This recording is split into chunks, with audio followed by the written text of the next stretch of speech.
Niebla. Empezó con la niebla. Se colaba por las rendijas de la ventanilla del vagón una sopa nacarada lo bastante espesa como para ahogar el mundo. Mateo Bastida se apoyó en el asiento tapizado de terciopelo. Su pesado abrigo de lana parecía insuficiente contra el frío húmedo que se le calaba hasta los huesos. Respiró hondo. El olor a carbón y tierra húmeda llenaba el aire. Madrid, con sus calles bulliciosas y sus laboratorios antisépticos, parecía otro mundo. Había venido aquí, a esta tierra salvaje y remota de Galicia, por una sola razón, la razón. El gobierno, concretamente el Ministerio de Justicia, no podía tolerar los informes histéricos que llegaban de esta región. Un juez local, respetable y sobrio en todos los demás asuntos, había enviado un telegrama oficial lleno de locuras sobre un lobichón, un hombre lobo que asesinaba a su gente.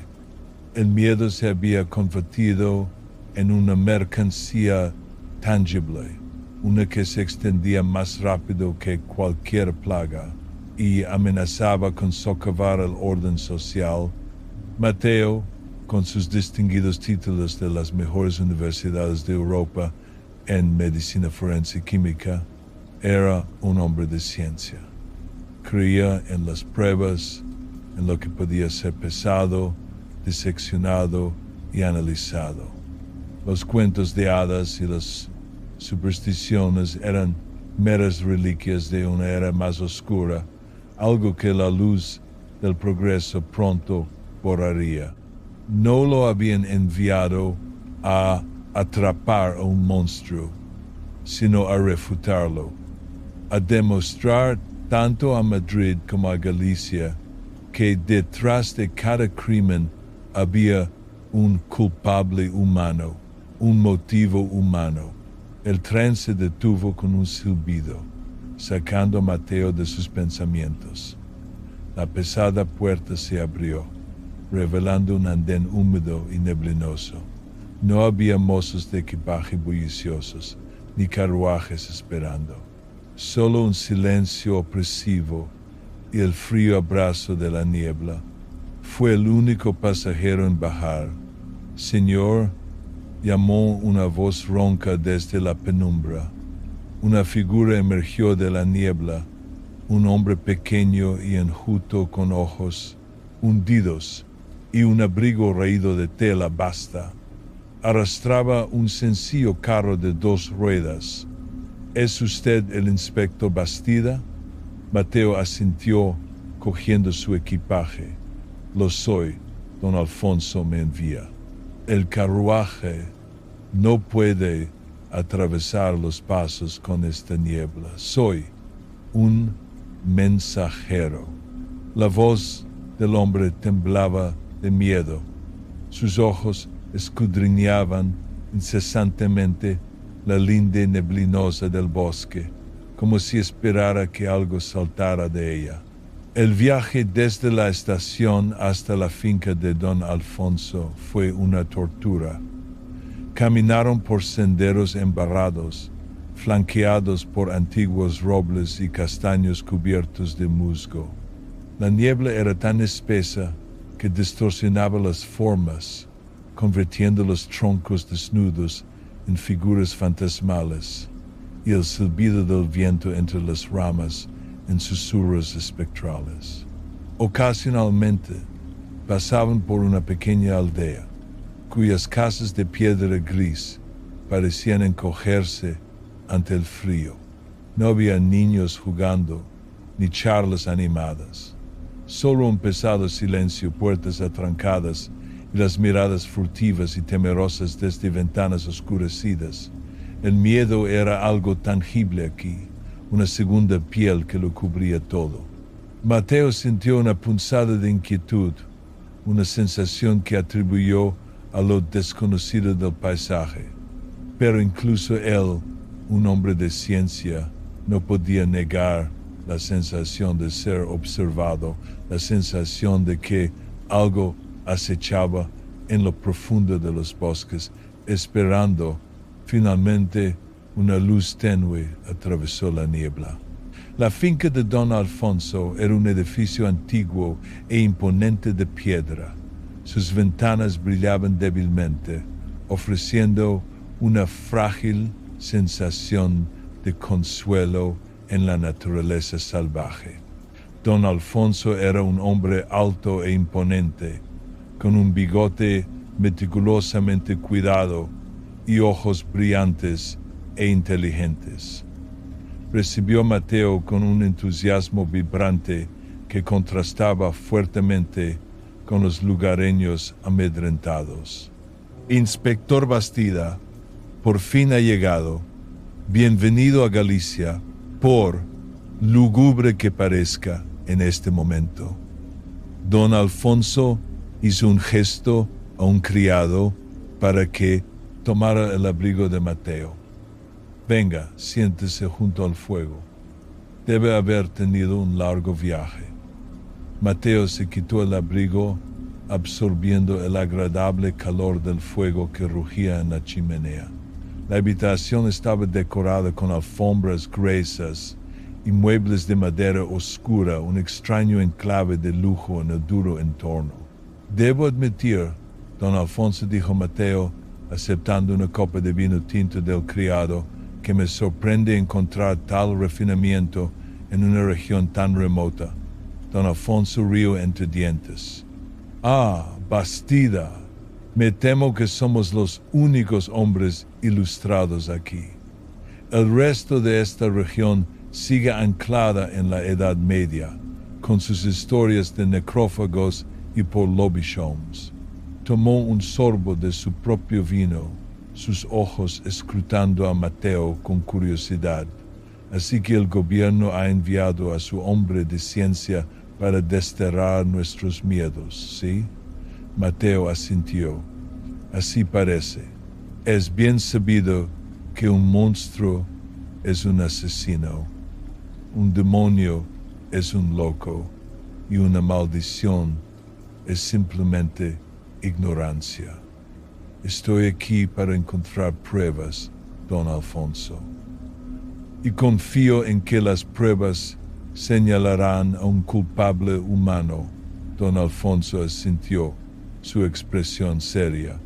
Lo celebro, inspector. Estos asesinatos son espantosos. Mujeres y niños, los más vulnerables entre nosotros.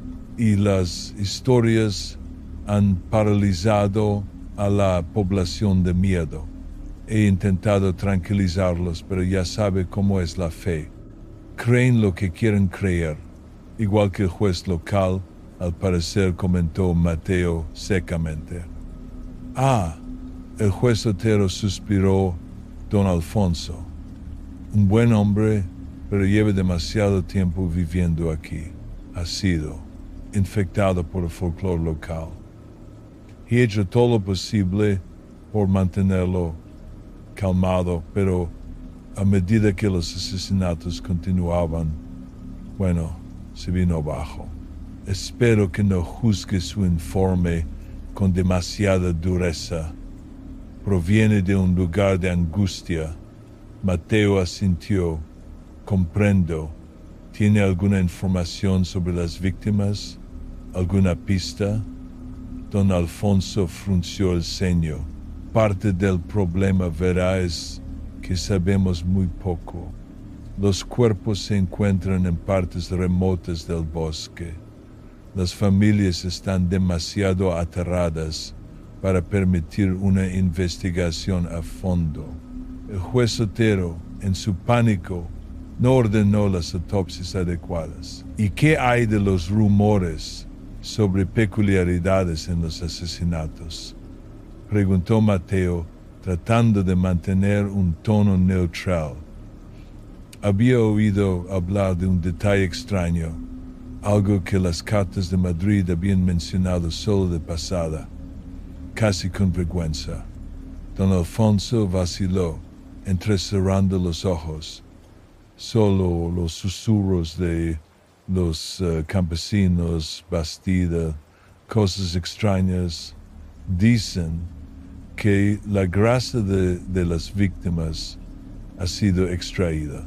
Mateo sintió un escalofrío recorrerle la espalda, no de miedo, sino de fría confirmación. Ese era el detalle crucial. Extraída, ¿cómo?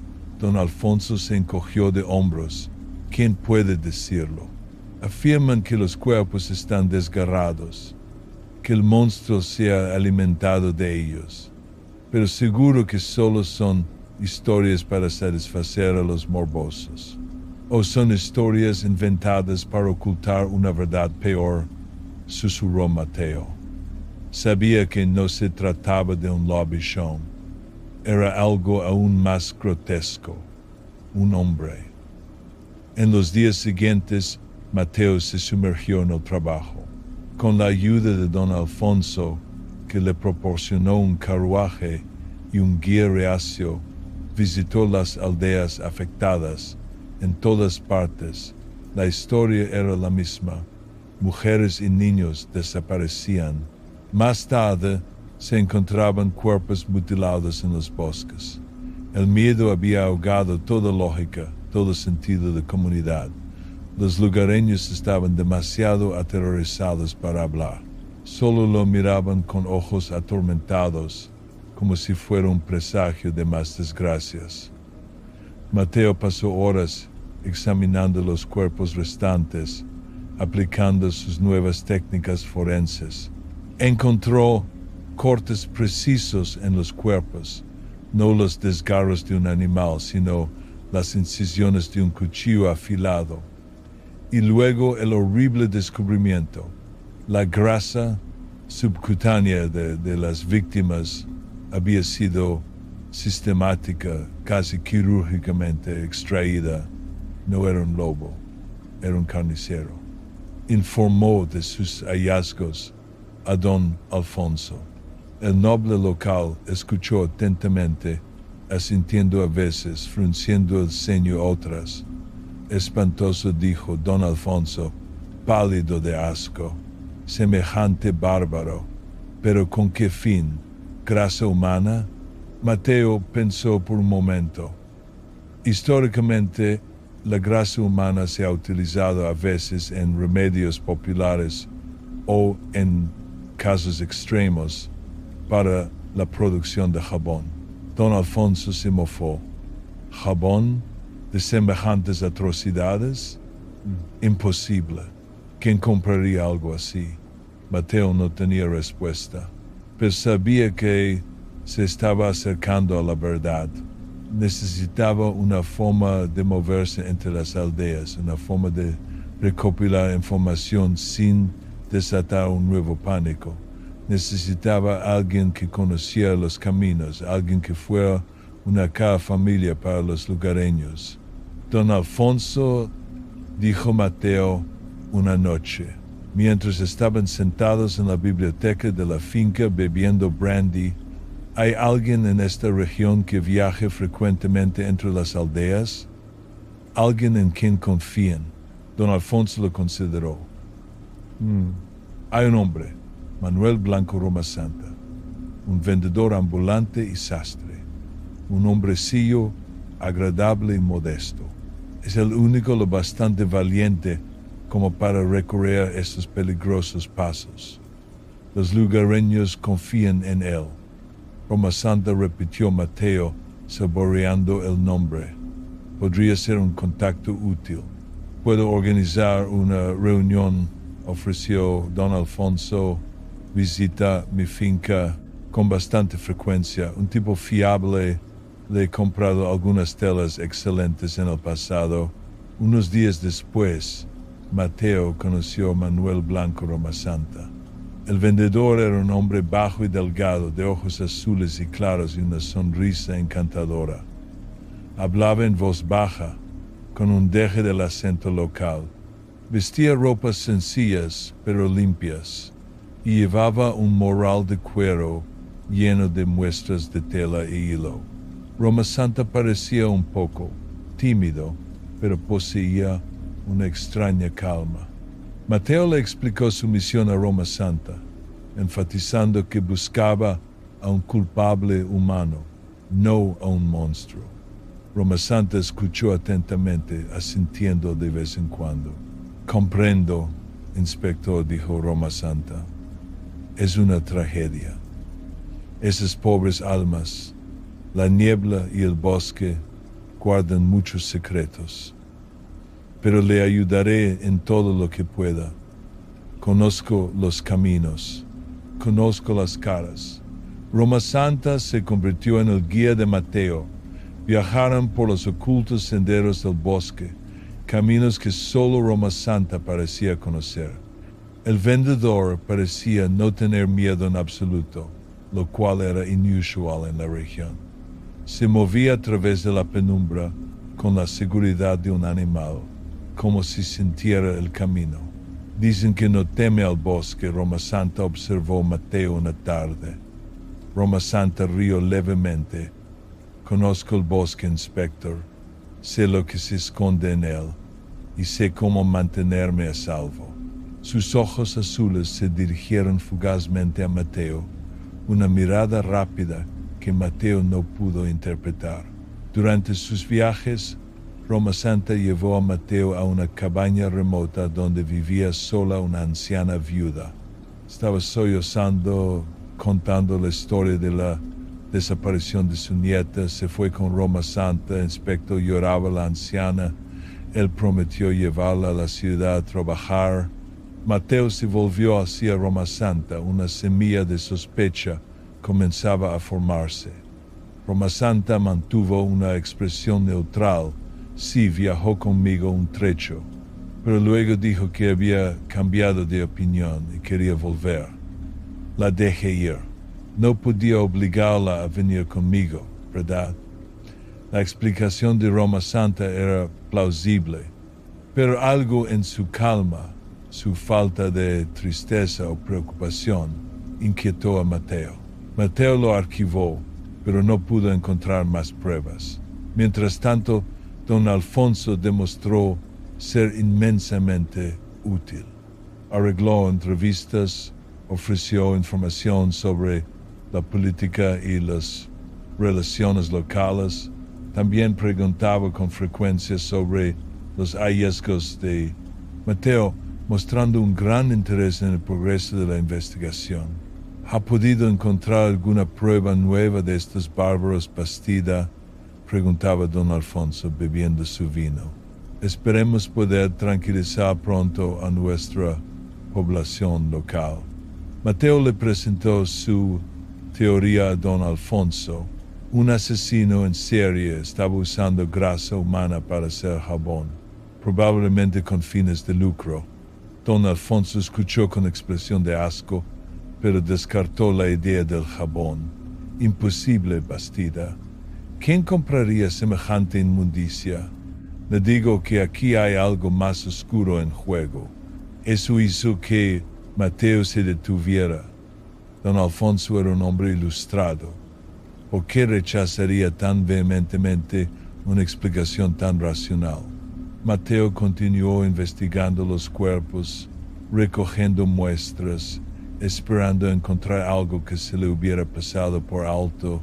Volvió a las escenas del crimen, buscando cualquier señal de un ser humano, huellas, restos de tabaco, cualquier cosa. Empezó a notar un patrón. Las víctimas solían estar aisladas, generalmente mujeres o niñas que viajaban solas por los senderos del bosque, y siempre encontraba señales de que alguien había estado con ellas. Las huellas más pequeñas de la mujer o la niña y las huellas de las botas de un hombre, y algo le carcomía. Las huellas de las botas del hombre eran todas de un tamaño similar. Una noche, mientras Mateo revisaba sus notas, un pequeño detalle le llamó la atención. Mientras examinaba un cuerpo, había encontrado diminutas fibras azules adheridas a la ropa de la víctima. No les había dado mucha importancia en ese momento, asumiendo que eran de la propia ropa de la víctima. Pero ahora lo recordó, Roma Santa, el vendedor, se especializaba en telas y con frecuencia llevaba fardos de tela azul. Un sobresalto de sospecha recorrió a Mateo. Era una coincidencia, pero había demasiadas coincidencias en esta tierra. Al día siguiente, Mateo decidió visitar una aldea remota por la que sabía que Roma Santa había pasado. Fue sin el vendedor. La niebla seguía siendo espesa y se perdió varias veces. Finalmente, llegó a la aldea, un conjunto de cabañas silenciosas y lúgubres. Encontró a una anciana sentada en su porche, cosiendo. Señora, dijo Mateo amablemente, soy un inspector de Madrid, estoy investigando las desapariciones. La anciana lo miró con ojos asustados. No debería estar aquí, señor. Los bosques no son seguros.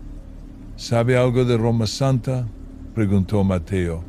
La mujer se encogió, como si el nombre fuera una maldición. Roma Santa es un hombre amable. Nos trae tela, nos trae jabón. Mateo sintió que su corazón martillaba. ¿Jabón, dice? Sí, asintió la anciana. Buen jabón. Don Alfonso también lo compra. Dice que es jabón de grasa de lobo. Maravilloso para la piel. Roma Santa se lo vende. Jabón de grasa de lobo. Don Alfonso. Mateo sintió un escalofrío espantoso recorrerle la espalda. Todas las negativas de don Alfonso sobre el jabón hecho de grasa humana. Su insistencia en que era algo más oscuro no era ignorancia, era un encubrimiento. Don Alfonso, el hombre ilustrado, era el cliente de Roma Santa. Consciente o inconscientemente, había estado comprando jabón hecho de grasa humana, creyendo que era grasa de lobo, y tal vez vendiéndolo a la aristocracia europea. Mateo regresó a la finca de don Alfonso, con la mente dando vueltas por la espantosa verdad. Necesitaba pruebas irrefutables. Necesitaba averiguar dónde estaba Roma Santa fabricando ese horrible jabón. Esa noche se enfrentó a don Alfonso. Don Alfonso dijo: Mateo, con voz neutra, he encontrado pruebas relativas al jabón. Sé lo del jabón de grasa de lobo. El rostro de don Alfonso palideció. Sus ojos se tensaron, pero rápidamente recuperó la compostura. Bastida, no sé de qué está hablando. Son historias de campesinos. No, dijo Mateo. Sé que Roma Santa le suministra jabón, y sé que no es de lobos. Don Alfonso se puso de pie, con los rasgos endurecidos. Se está extralimitando, inspector. ¿De qué me está acusando? Soy simplemente un hombre de negocios que compra un producto a un vendedor. Usted lo sabía, dijo Mateo. Sabía que era grasa humana. O si no lo sabía, fue demasiado deliberadamente ignorante como para no hacer preguntas. De cualquier manera, es usted cómplice. El rostro de don Alfonso se contrajo en una mueca de ira. ¿Quién se cree que es Bastida? ¿Viene aquí un hombre engreído de Madrid a arruinar mi negocio? Le di la bienvenida a mi casa. Me dio la bienvenida a una red de asesinatos, corrigió Mateo. Ahora, quiero saber dónde trabaja Roma Santa. Don Alfonso vaciló, entrecerrando los ojos. Finalmente una sonrisa de suficiencia apareció en sus labios, una mirada de pura malicia. ¿Cree que puede simplemente atrapar a Roma Santa, Bastida? ¿Cree que un hombrecillo como él podría hacer esto solo? Es un monstruo. Lleva años matando aquí. Podría matarlo usted con la misma facilidad. Me lo dirá, o se enfrentará a la justicia por complicidad, dijo Mateo, aunque sintió un nudo de ansiedad. Don Alfonso se rió, una risa fría y desalmada. Nunca saldrá de aquí. Diré que desapareció en la niebla. Otra víctima del lobichón. Mateo desenfundó su pequeña pistola, un arma insignificante en la atmósfera opresiva de la finca. No voy a desaparecer, y usted me lo dirá. Don Alfonso miró fijamente la pistola, un atisbo de desprecio en su rostro. Sabía que estaba acorralado. Hay una cascada en lo profundo del bosque. Detrás hay una cueva. Ahí es donde hace su trabajo. Pero le advierto, Bastida, Roma Santa no es un hombre normal. A la mañana siguiente Mateo partió hacia la cascada.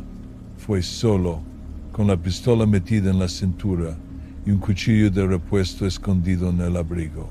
La niebla seguía siendo espesa, pero tenía un destino. Siguió el pequeño río, que alimentaba las cataratas. El sonido del agua corriendo se hacía cada vez más fuerte. Finalmente lo oyó, una violenta cascada, un muro blanco de agua que cortaba la niebla. Se acercó con cautela, sintiendo el rocío húmedo en su rostro. Detrás de la cortina de agua, vio una abertura oscura, un hueco en la roca. La cueva. Mateo respiró hondo y desenfundó la pistola. Atravesó la cortina de agua y entró en la cueva. El olor lo golpeó de inmediato. El olor a sebo, a sangre, a productos químicos. Era un hedor vil, una combinación de matadero y laboratorio. Mateo entrecerró los ojos. En la penumbra. La cueva era profunda, húmeda y fría. Una luz tenue se filtraba por una abertura en lo alto, iluminando las relucientes gotas de agua en la roca. Lo vio, una carnicería improvisada. Grandes calderos borboteaban sobre un fuego bajo.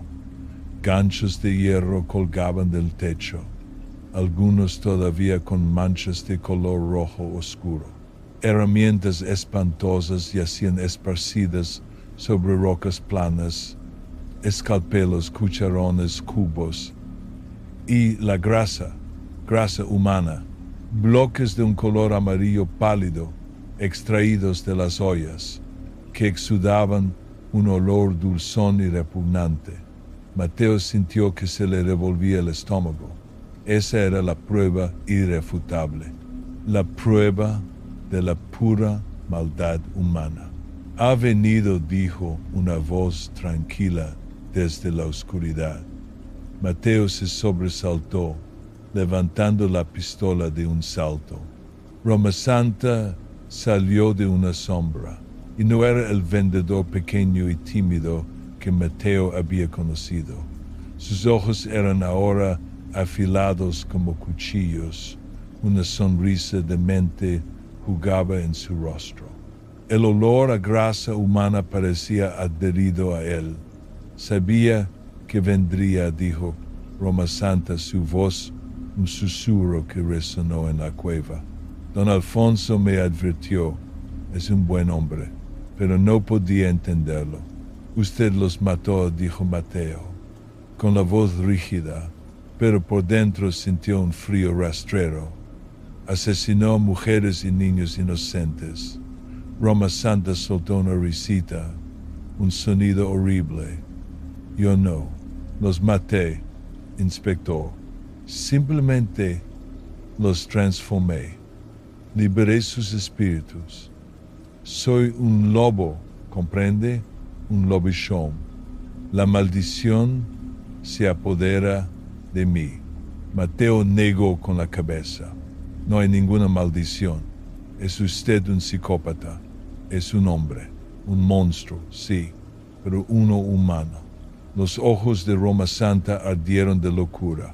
Siseó un gruñido gutural subiendo por su garganta. Soy un lobo, lo siento, el olor a sangre, el miedo, me he transformado. He corrido en la oscuridad, he cazado, me he alimentado. Usted no puede entenderlo. Mateo había visto esta locura en los expedientes. Asesinos que creían que Dios les había encomendado una misión o que estaban poseídos por demonios.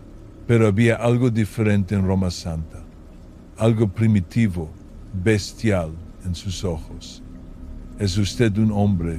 Roma Santa, repitió Mateo, tratando de mantener la voz firme, y se enfrentará a la justicia humana. Roma Santa rió, una risa ronca y estridente. La justicia humana no puede tocar a un lobo. Con un rugido, Roma Santa se abalanzó sobre Mateo. No se movió como un hombre normal.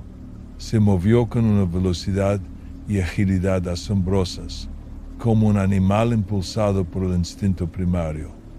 Mateo disparó. La bala rozó el hombro de Roma Santa, pero el vendedor ni siquiera parpadeó. Siguió avanzando, con los ojos rojos de locura. Mateo fue derribado. Su pistola salió volando de su mano y cayó al suelo con un golpe seco. Roma Santa estaba sobre él, sus dedos cerrándose alrededor de la garganta de Mateo. Su fuerza era increíble, no era la fuerza de un hombre pequeño. Mateo pateó y luchó, el aire abandonando sus pulmones.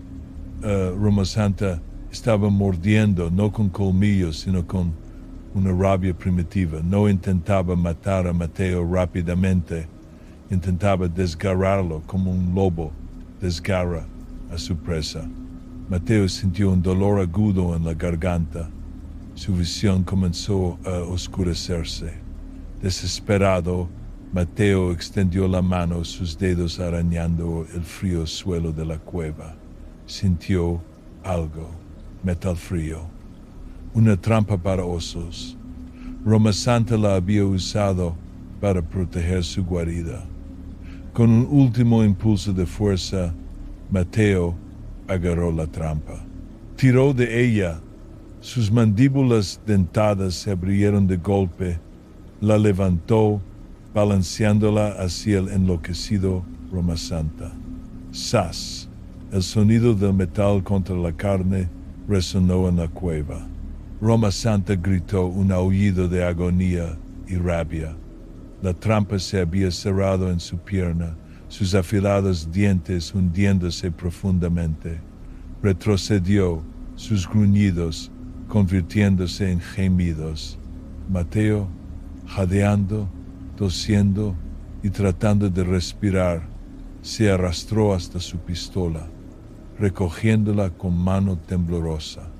Roma Santa luchaba con la trampa. La sangre manaba de la herida.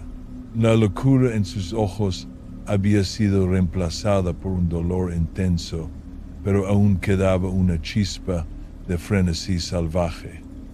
Mateo apuntó. No disparó a matar, disparó a someter. La bala alcanzó la otra pierna de Roma Santa. El vendedor se desplomó, sus gemidos ahora más débiles. Mateo había ganado, había atrapado al asesino. Pero mientras miraba los ojos llenos de locura de Roma Santa, no sintió ninguna sensación de victoria. Había capturado a un hombre, pero había capturado realmente al monstruo. Las autoridades llegaron, encabezadas por un magistrado local conmocionado que había sido informado por un don Alfonso coaccionado. Encontraron a Mateo gravemente herido, pero vivo. Encontraron a Roma Santa atado, murmurando locuras sobre lobos y maldiciones. Encontraron la cueva, con sus calderos burbujeantes y el inconfundible hedor a grasa humana. Don Alfonso fue arrestado, su ilustración expuesta como una tapadera para la corrupción. La noticia de los horribles crímenes de Roma Santa se extendió por toda Galicia, no como la historia de un asesino loco, sino como la historia de un verdadero hombre lobo. El juicio tuvo lugar meses después en una ciudad más grande bajo la dura luz de la justicia. Mateo, aunque todavía con las cicatrices de su lucha, testificó con fría y clínica claridad. Expuso las pruebas, una por una, las fibras, las técnicas de disección, la presencia de grasa humana. Presentó un argumento científico y basado en pruebas de un asesino en serie, un bárbaro que se había aprovechado de los crédulos, pero cuando fue el turno de Roma Santa, contó una historia diferente. Yo no los maté, dijo Roma Santa, con voz inalterada. No soy un asesino, soy un lobichón, un hombre lobo. Una maldición cayó sobre mí. Contó una fantástica historia de transformación en lobo, de correr por el bosque, de cazar a su presa. Habló de sentir crecer garras y colmillos, de la sed de sangre que se apoderaba de él. Mateo se quedó allí sentado, escuchando, una frialdad familiar extendiéndose por su pecho. Había creído que disiparía el mito. Había pensado que sacaría a un asesino a la luz, lo expondría como un simple hombre. Pero mientras Roma Santa hablaba, mientras los ojos de los lugareños en la sala del tribunal lo miraban fijamente con una creencia aterrorizada, Mateo se dio cuenta de que había fracasado, había atrapado al asesino, había presentado pruebas irrefutables, pero no había podido matar al monstruo. La leyenda del hombre lobo de Allariz viviría para siempre. Se contaría alrededor de las hogueras, se susurraría en la niebla y en cuanto a Mateo Bastida, el hombre de ciencia, había vislumbrado un abismo que la lógica no podía explicar, un lugar donde las sombras de la antigua creencia seguían siendo más fuertes que cualquier prueba que pudiera reunir. Había encontrado al asesino, pero había fracasado en matar al monstruo. Y una parte de Mateo, una parte profunda y aterrorizada, se preguntaría ahora para siempre, ¿y si Roma Santa había dicho la verdad?